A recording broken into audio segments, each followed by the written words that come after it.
Hello friends, स्वागत है आपका हमारे चैनल पे। तो आज हम आपके लिए लेके आए हैं आर्मी जीडी के साइंस का प्रैक्टिस सेट। इससे पहले हम 3 मैथ्स के प्रैक्टिस सेट डाल चुके हैं। अगर आपने वो वीडियो अभी तक नहीं देखी है तो आप जाके हमारे चैनल पे देख सकते हैं। साइंस के क्वेश्चन हम पहली बार लेके आ रहे हैं। ये पहला प्रैक्टिस सेट होगा साइंस का, और आगे भी हमारी कोशिश रहेगी कि हम वीडियोज़ लाते रहें। तो आइए स्टार्ट करते हैं। पहला क्वेश्चन है हमारा, प्राथमिक रंग हैं। तो प्राथमिक रंग कौन कौन से हैं ये हमसे पूछ रहे हैं। तो प्राथमिक रंग हमारे होते हैं तो लाल, हरा और नीला, ये हमारे क्या होते हैं, प्राथमिक रंग होते हैं। ऑप्शन नंबर ए ठीक हो जाएगा इसका। अगला क्वेश्चन है हमारा, विद्युत प्रवाह किससे नापा जाता है, यानी कि विद्युत धारा किससे नापी जाती है। तो विद्युत धारा को नापने के लिए हम किसका यूज़ करते हैं, एमीटर का यूज़ करते हैं। ऑप्शन नंबर बी हो जाएगा। वोल्ट मीटर किसको नापने के लिए होता है, ये विभव को नापने के लिए होता है। ये भी याद रखिए, ये पूछ सकता है आपसे। और देखिए, जब भी हम एमीटर को परिपथ में लगाएंगे तो अमीटर हमेशा किस में, श्रेणी क्रम में लगता है, और वोल्ट मीटर किस में लगेगा, समांतर क्रम में। ये क्वेश्चन भी आपका बन सकता है, आप इसको भी ध्यान में रखिए। अगला है हमारा, निम्न में से कौन मानव शरीर की समन्वय गतिविधियों को नियंत्रित करता है, यानी कि जो हमारी कोऑर्डिनेट एक्टिविटी हैं, यानी कि जो समन्वय गतिविधियां हैं, उनको कौन हमारी बॉडी में नियंत्रित करता है। तो ये होते हैं हार्मोन। ठीक है, हार्मोन ही हमारी वृद्धि के लिए और बहुत सारे हमारी बॉडी में जो चेंज होते हैं उसके लिए क्या होते हैं, उत्तरदायी होते हैं। अगला क्वेश्चन है हमारा, निम्न में से कौन सा अंग कोशिका का विद्युत ग्रह कहलाता है। तो पावर हाउस ऑफ सेल, यानी कि विद्युत ग्रह किससे कहता है, कोशिका का। इसको माइट्रोकॉन्ड्रिया को हम क्या कहते हैं, कोशिका का विद्युत ग्रह कहते हैं। एक ऑप्शन और है यहाँ पे, लाइसोसोम। लाइसोसोम को क्या बोलते हैं, आत्मघाती थैली। अगर आत्मघाती थैली ये आ जाए क्वेश्चन में आपका, तो लाइसोसोम को बोलते हैं क्या, आत्मघाती थैली। ये भी ध्यान रखिए आप। अगला क्वेश्चन है हमारा, the blood in the human body is purified in, यानी कि मानव शरीर में रक्त किस में शुद्ध होता है। तो जो हमारे शरीर में जो रक्त के शुद्ध होने का जो जगह होती है वो होती है किडनी, यानी कि गुर्दे में हमारा सही होता है।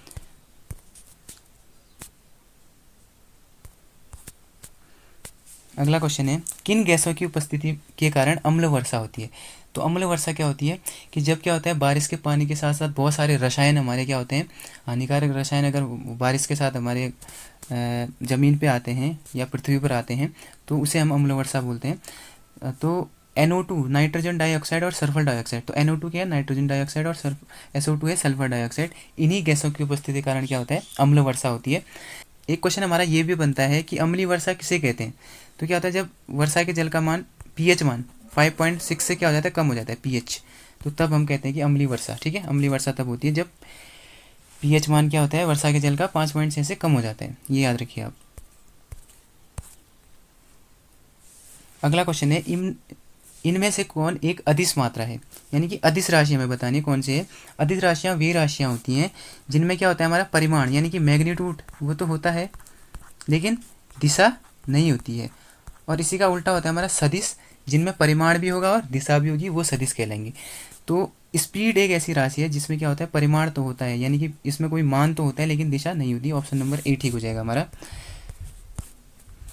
अगला क्वेश्चन है, हीमोग्लोबिन का मुख्य घटक कौन सा है। तो हीमोग्लोबिन में मुख्य रूप से कौन सा तत्व पाया जाता है, आयरन, यानी कि लोहा। ऑप्शन नंबर बी ठीक हो जाएगा।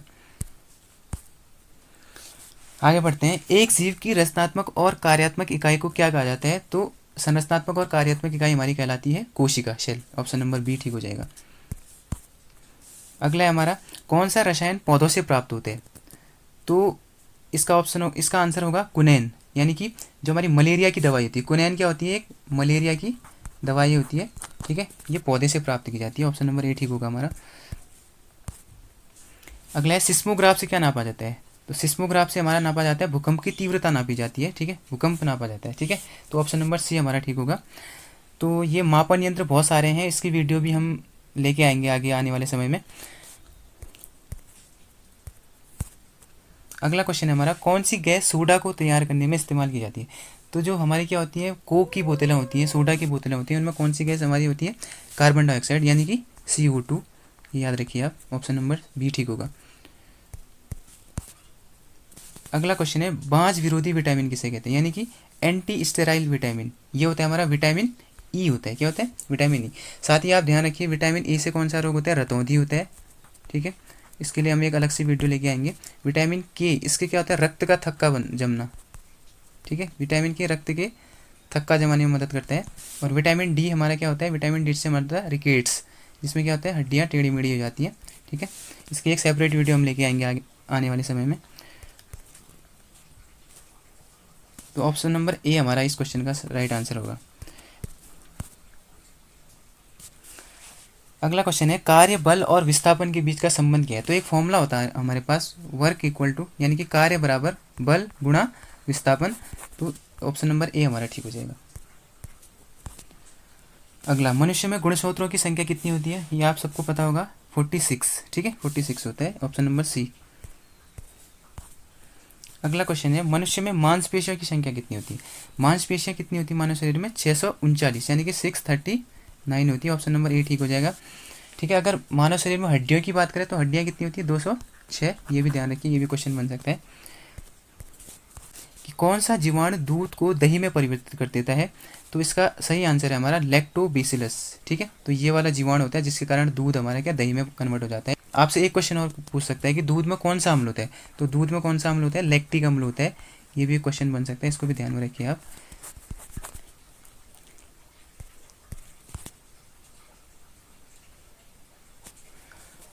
अगला क्वेश्चन है हमारा किडनी की मौलिक इकाई क्या होती है।